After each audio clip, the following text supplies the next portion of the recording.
Hola a todos, hoy pues les voy a compartir la experiencia realizada en el proyecto Prevenir para Vivir que desarrollé aquí en la localidad de Rota. Les cuento que una experiencia significativa que tuve, sobre todo en los grados inferiores, en primero y segundo de enseñanza secundaria obligatoria, fue que al identificar los factores de riesgos en procesos de socialización con los estudiantes, ellos mismos determinaban que el ejemplo de los padres podía influir en un consumo, sobre todo en la etapa de la adolescencia, ya que los mismos estudiantes nos comentaban que sus padres, por ejemplo, fumaban y mientras estaban con un cigarrillo en la boca, ellos mismos le decían que no fueran a hacer eso, que porque era algo malo, que traía consecuencias negativas.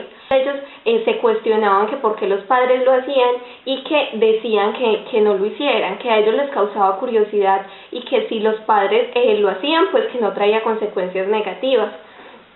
Ellos se encontraban muy preocupados por esto, porque al estudiar las diferentes sustancias y sobre todo el tabaco en estos primeros grados, ellos lograban identificar que el tabaco tiene muchísimas sustancias adictivas y nocivas, peligrosas para la salud.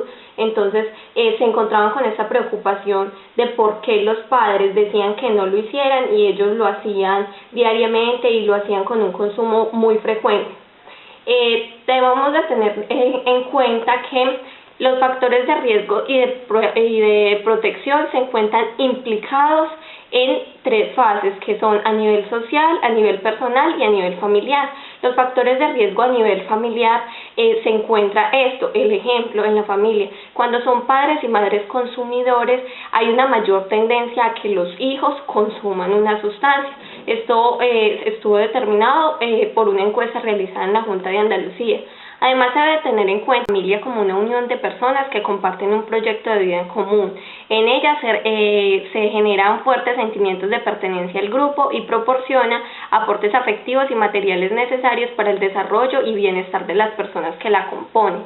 Además, plantean que la familia desempeña un rol fundamental en la educación formal e informal de sus hijos, en un espacio donde son aprendidos los valores éticos y humanos y donde se profundizan los lazos de solidaridad. También en su interior se construyen los límites entre las generaciones y no son observados los valores, los pilares básicos del desarrollo y del ser humano que se adquieren precisamente en el seno familiar. Al hablar de familia, se piensa en un sistema de relaciones humanas que constituye un conjunto integrado e integrador. La comunicación es un espacio fundamental, es una característica fundamental de la familia, concebida como un proceso dinámico y continuo que permite expresar las necesidades, deseos y sentimientos, esto según Aguilar. Además, la familia, según el mismo autor, es un espacio donde el individuo se desarrolla de manera armonizada en sus aspectos cognitivos, afectivos y sociales. Es donde se establecen las primeras relaciones sociales con otros de la misma especie y se inicia la imagen de sí mismo, la autoestima y la imagen del mundo que lo rodea. Roy Lessing plantea 4 ejes que deben estar equilibrados en la familia, con el fin de que se establezca una adecuada educación entre sus miembros. Esos 4 ejes son el amor, la disciplina, la instrucción y el ejemplo. En estos ejes nos plantean que las instrucciones que dan los padres en la familia deben estar cargadas de una completa congruencia con el ejemplo, para que no carezcan de fuerza y tengan el efecto deseado en los niños. Esto se ve reflejado en todos los ámbitos, el ejemplo y la congruencia. Les planteo un ejemplo de un experimento de algo que realizan en Suiza. En Suiza juntan en la misma jaula canarios con ruiseñores. Sabemos que los canarios no tienen el mismo canto y no cantan como los ruiseñores.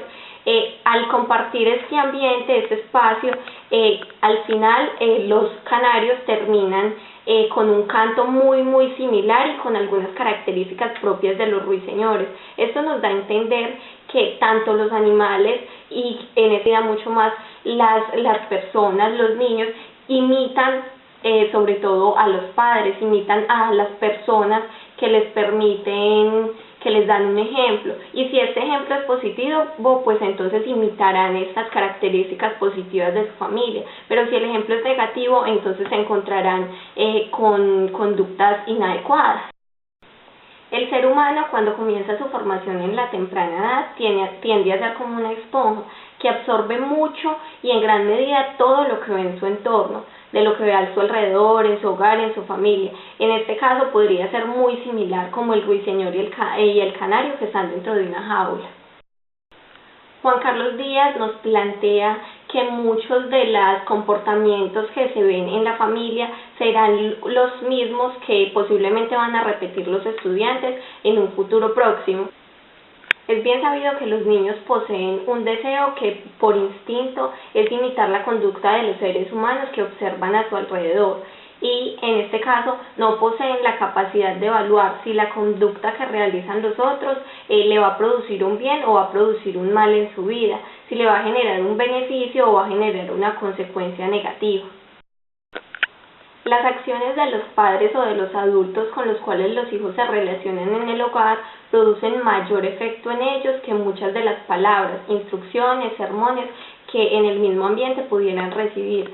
Cuando se unen la instrucción adecuada y con un ejemplo consecuente, vendrá a reafirmar y reforzar todo aquello que les dan a enseñar y aprender a los hijos.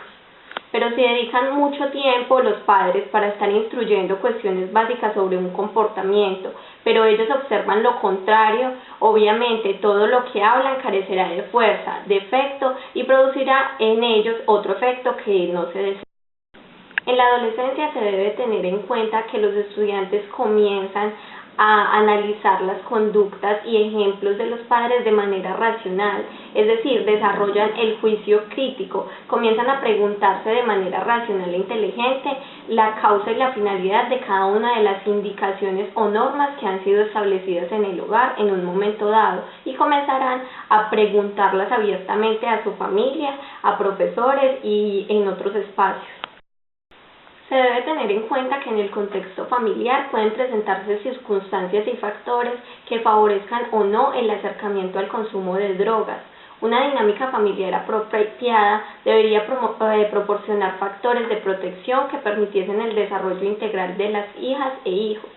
Las familias que presentan un mayor nivel de componentes protectores se caracterizan por un sistema de relaciones cálidas y afectivas, donde se valora la comunicación y la expresión de los sentimientos, así como el desarrollo personal, la autonomía.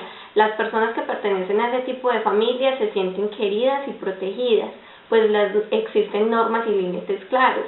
También se caracterizan por transmitir valores, estilos de vida, actitudes y creencias que promuevan el autocuidado y no el consumo de sustancias. En conclusión, y teniendo en cuenta toda la teoría aprendida y teniendo en cuenta mi experiencia como futura docente, puedo afirmar con total certeza que la familia constituye un ámbito total de educación. No solo se educa en la escuela, sino que se educa desde el ámbito familiar. Es el primer ambiente de socialización y de enseñanza que tienen los niños. Por tal razón, como docente considero que es necesario que los padres tengan en cuenta todo sobre las drogodependencias y adicciones. No pensar que nuestros hijos nunca van a caer en este ambiente, porque es algo que está muy cercano a los estudiantes. Entonces, estar capacitados tanto los docentes como los padres de familia para hablar sobre el tema, hablar sobre las consecuencias, sobre los efectos, sobre las causas, sobre los riesgos a nivel personal, a nivel físico, a nivel psicológico. Hay una gran cantidad de temas en los que nosotros no estamos capacitados, pero con ayuda del internet, de grandes herramientas que tenemos disponibles, sé que podemos capacitarnos y sé que podemos instruir a nuestros jóvenes y a los padres, que es un factor muy importante. Por tal razón, si en la familia no existe un ambiente cálido, un ambiente de socialización, de diálogo, de comunicación, donde los jóvenes puedan hablar abiertamente de sus problemas, donde los jóvenes puedan dialogar con sus padres sin sentir ningún temor, entonces ahí vemos que se van a refugiar en otro ambiente que es la calle. El ejemplo sabemos que constituye un ambiente fundamental. Si no hay ejemplos, no hay instrucciones claras y normas claras en la familia, sabemos que puede ser un factor de riesgo al consumo de drogas en los jóvenes.